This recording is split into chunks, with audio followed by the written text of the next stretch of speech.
This is going to be a video tutorial on how to enable or disable word wrap in Notepad++.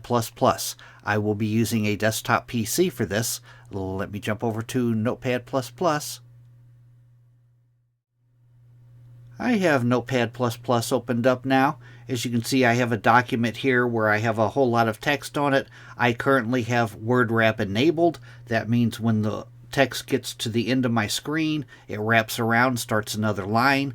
If word wrap was off, the text would just keep going straight and there would be a scrolling bar at the bottom.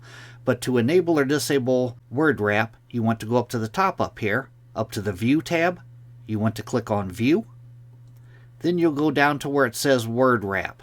And as you can see, I have a check mark next to word wrap. That means it is enabled. If I click on it again, that check mark will disappear and the word wrap will be disabled. I'm going to click on it. Now, as you can see, my text on the screen has went to one line, and at the bottom I have a scroll bar. That is word wrap being disabled. And to re-enable it, I just follow the same steps. That is how to enable or disable word wrap in Notepad++.